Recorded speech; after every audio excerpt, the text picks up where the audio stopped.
இனி வீட்லயே பானிபூரி செய்யலாம் எல்லாரும். ஆச்சி பானிபூரி கிட். திருச்செந்தூர் சுப்பிரமணிய சுவாமி கோயிலில் வைகாசி விசாக திருவிழா கோலாகலமாக நடைபெற்று வருகிறது.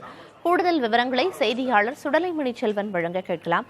சுடலைமணி செல்வன், இந்த வைகாசி விசாக திருவிழா திருச்செந்தூர் கோயில்ல எவ்வளவு பிரசித்தி பெற்றது? பக்தர்களோட வருகை எந்த அளவுக்கு இருக்கு?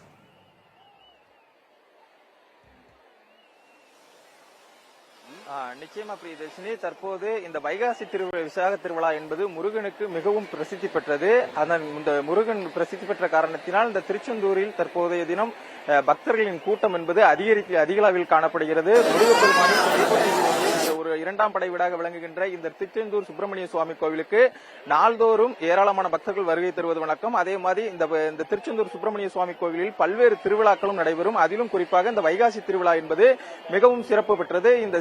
இந்த வைகாசி திருவிழாவை முன்னிட்டு இன்றைய தினம் அதிகாலை 1 மணிக்கு கோவில் நடை திறக்கப்பட்டு சிறப்பு பூஜைகள் மற்றும் முருகனுக்கு அபிஷேகங்கள் என்பது நடைபெற்றது. அதைத் தொடர்ந்து 6 மணிக்கு உதயமார்த்தாண்ட அபிஷேகமும் மற்ற கால பூஜைகளும் தொடர்ந்து நடைபெற்று வருகிறது. இந்த வைகாசி விசாக திருவிழாவை முன்னிட்டு பல்வேறு பகுதிகளில் இருந்து வந்த லட்சக்கணக்கான பக்தர்கள் கோவில் முன்புள்ள கடற்கரையில் புனித நீராடி அருகே உள்ள நாளை கிணற்றில் சுவாமி நீராடிவிட்டு குடும்பத்துடன் காலை முதலே நீண்ட வரிசையில் நின்று சுவாமி தரிசனம் என்பதை மேற்கொண்டு வருகின்றனர். அதேபோல் இந்த கோயிலை பொறுத்தவரை 100 ரூபாய் சிறப்பு கட்டண தரிசனம், பொது தரிசனம், அதேபோல் முதியோர்களுக்கான சிறப்பு தரிசன வரிசையிலும் ஏற்பாடு செய்யப்பட்டுள்ளது.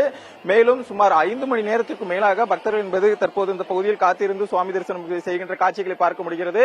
மேலும் கோவில் முன்புள்ள கடற்கரையில் சுமார் லட்சக்கணக்கான பக்தர்கள் இந்த குடும்பத்தோடு சுவாமி தரிசனம் செய்கின்ற காட்சிகளை நம்மால் பார்க்க முடிகிறது. அதேபோல் கோவிலில் தற்போது பெருந்திட்ட வளாக பணிகள் என்பது தொடர்ந்து நடைபெற்று வருகின்ற காரணத்தினால் பக்தர்களுக்கு சற்று இடையூறு என்பது ஏற்பட்டுதான் வருகிறது. மேலும் இந்த கோவில் பக்தர்களின் வசதிக்காக ஆங்காங்கே குடிநீர் வசதிகளும் அதேபோல் கழிப்பிட வசதிகளும் உடைமாற்று வசதிகளும் செய்து கொடுக்கப்பட்டுள்ளது.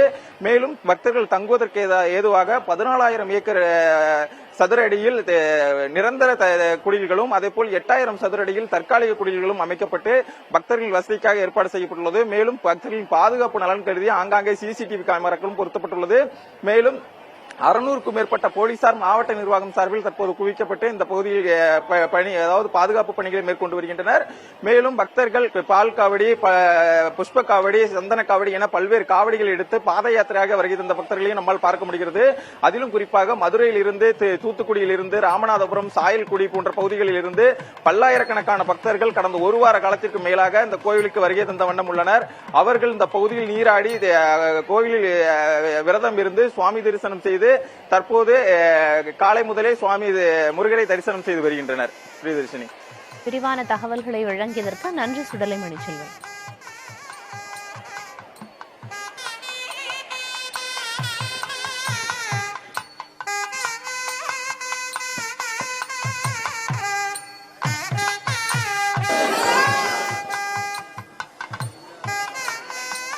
இனி வீட்லயே பானிபூரி செய்யலாம் எல்லாரும். ஆச்சி பானிபூரி கிட்.